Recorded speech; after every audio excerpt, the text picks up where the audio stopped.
বর্তমানে এই মুহূর্তে ভারতবর্ষ এবং পশ্চিমবাংলার কি পরিস্থিতি, মুসলমানদের অবস্থা, এই নিয়ে কয়েক মিনিট আপনাদের সামনে বলবো।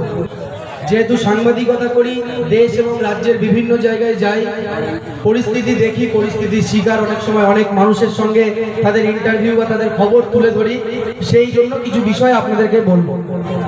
এখন বিষয় হলো, আপনারা জানেন তো এসআইআর হচ্ছে, জানেন তো? শুভেন্দু অধিকারী বলে দিয়েছে 1 কোটি নাম বাদ যাবে। এটা শুনেছেন? কি বলছে সে? শুভেন্দু অধিকারী কি বলছে? 1 কোটি রোহিঙ্গা বাংলাদেশিদের নাম নাকি বাদ দেবে।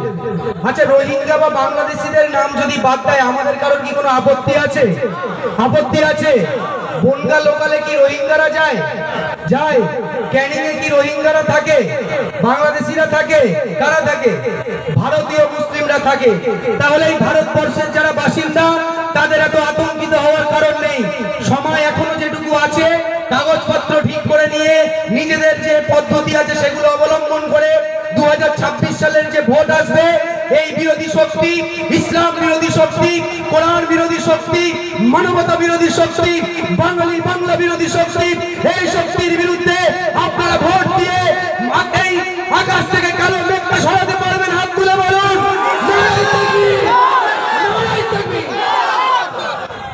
মুসলমানদের কাছে বস্তা বস্তা কাগজ আছে, এরা জানে না সেটা। আজকে আপনারা দেখুন, সারা ভারতবর্ষ জুড়ে মুসলমানদের উপর যেখানে অত্যাচার করা হচ্ছে।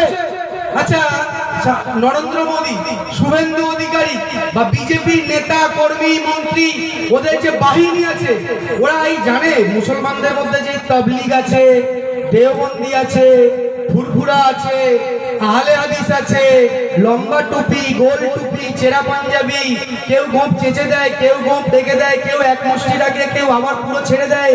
এগুলো কি বিজেপি আরএসএস জানে? হ্যাঁ কিনা? সবাই হাত তুলে বলুন, হাত তুলে।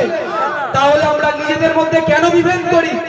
তারা যখন মারে, তারা যখন আক্রমণ করে, তারা যখন ট্রেনে একজন মুসলিম ভাই, একজন কোরআনের হাফেজকে জয় শ্রীরাম বলতে বলতে মারতে ট্রেন থেকে ফেলে দেয়, একজন মায়ের কোল খালি করে দেয়, তখন তারা একজন ইসলাম ধর্মাবলম্বী মুসলমান হিসাবে মারে। আর আমরা আমাদের এলাকার জলসা, আমরা আমাদের এলাকার মসজিদ, আমরা আমাদের এলাকার বিভিন্ন অনুষ্ঠানে তাবলীগ, ফুরফুরা, আহলে হাদিস, লা মাযহাবি, এই দ্বন্দ্ব কেন করব?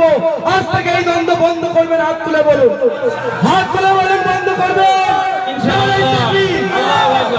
এই পরিস্থিতিতে দাঁড়িয়ে খুব কঠিন মুহূর্তে আমরা যাচ্ছি, আমরা যদি সংঘবদ্ধ না হতে পারি। কারণ আপনারা জানেন, আরএসএস বলে একটা সংগঠন আছে, জানেন আপনারা? সবাই মনে হয় জানে না।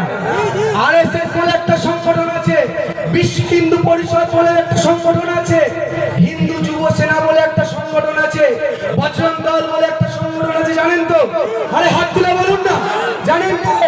তাদের একটাই এজেন্ডা, এই ভারতবর্ষকে তারা হিন্দু রাষ্ট্র করবে, এই ভারতবর্ষে মুসলিমদের উপর অত্যাচার করবে, গরিব মানুষদের উপর নির্যাতন করবে। আজকে আপনারা দেখেছেন, কৃষক আন্দোলনের কথা শুনেছেন? এখানে আমি জলসার বক্তা নই, সুর দিয়ে গজল কিরাত বলবো, আপনারা শুনে মজা নেবেন, ভালো লাগবে। এই বক্তা নই, আপনাদেরকে জানাতে এসেছি, জানতে পারবেন ইনশাআল্লাহ। এই পরিস্থিতিতে দাঁড়িয়ে আপনারা দেখলেন, কৃষকরা একটা আন্দোলন করে প্রায় 1 বছর, শীত, গরম, বর্ষা সবের মধ্যে তারা বয়স্ক মানুষ, ছোট বাচ্চা, কোলের বাচ্চা, তারা রাস্তা অবরোধ করে দিয়ে তারা সেখানে আন্দোলন করে সেই কৃষক বিল প্রত্যাহার করতে মোদী সরকার, অহংকারী সরকার, এই যে সন্ত্রাসবাদের উস্কানিদাতা সরকার, তারা বাধ্য করেছিল। আর মুসলমানরা আজকে নিজেদের মধ্যে নিজেদের কাজ কাম, বিবি বাচ্চা, নিজের এলাকা, মাদ্রাসা, মসজিদ, তাবলীগ, ফুরফুরা নিয়ে ব্যস্ত হয়েছেন। আর আপনাদের ওয়াকফ সম্পত্তি লুট হয়ে গেল। এতদিন পর্যন্ত অঘোষিত, অলিখিত লুট হচ্ছিল, আর এবারে খাতা কলমে ওয়াকফ সম্পত্তি তারা হস্তক্ষেপ করে লুট করে নিল। আর এখনো আপনাদের শরীরে রক্ত রয়েছে, এখনো আপনারা বেঁচে রয়েছেন। আর আপনার বাপ, দাদু, ঠাকুরদার, আপনার নানা, দাদি, আপনার পূর্ব আপনার আপনার পরিবারের মানুষজন গুরুজনরা যে সম্পত্তি ওয়াকফ করেছিল মসজিদের জন্য, যে সম্পত্তি ওয়াকফ করেছিল মাদ্রাসার জন্য, যে সম্পত্তি ওয়াকফ করেছিল কবরস্থানের জন্য, যে কবরস্থানে আপনার দাদু, আপনার দাদি, আপনার কলিজার টুকরা আম্মাজান, আপনার আব্বাজান যে কবরে শাহীদ হয়েছে, সেই কবরস্থান, সেই মাজার, সেই মসজিদ, সেই মাদ্রাসা, সেই মুসলিমদের সম্পত্তি তারা আজকে দখল করে নিতে চলেছে। কারণ আপনারা ঘুমিয়ে আছেন। এলাকার চার দোকানটাই দেশ নয়, আপনার এই জলসাটাই দেশ নয়, এলাকার একটা মেলা হলে সেটা দেশ নয়, একটা গজলের অনুষ্ঠান হলে সেটা দেশ নয়।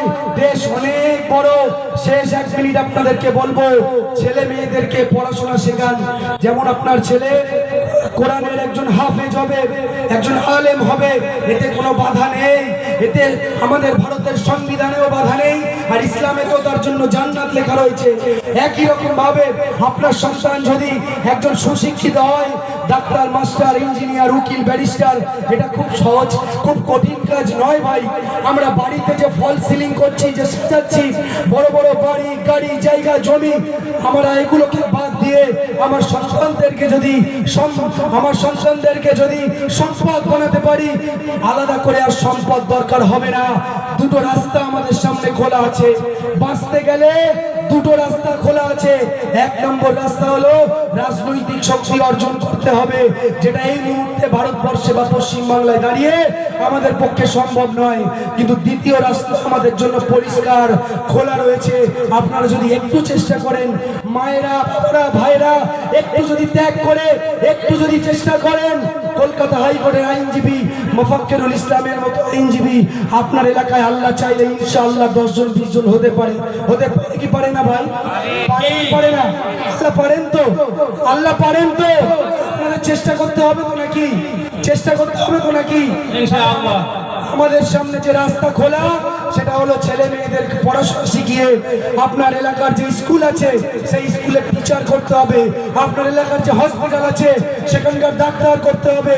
আপনার এলাকার যে পুলিশ স্টেশন রয়েছে সেখানে যদি 20 জন পুলিশ থাকে, বাবা সাহেব আম্বেদকর বলেছিলেন সংখ্যার অনুপাতে ভাগীদারি, তাহলে আপনার এলাকার 20 জন পুলিশ যদি আপনার থানায় থাকে, তার মধ্যে মিনিমাম 7 থেকে 8 জন পুলিশ অফিসার বা কনস্টেবল আপনার মুসলিম সমাজের মধ্য থেকে হতে হবে।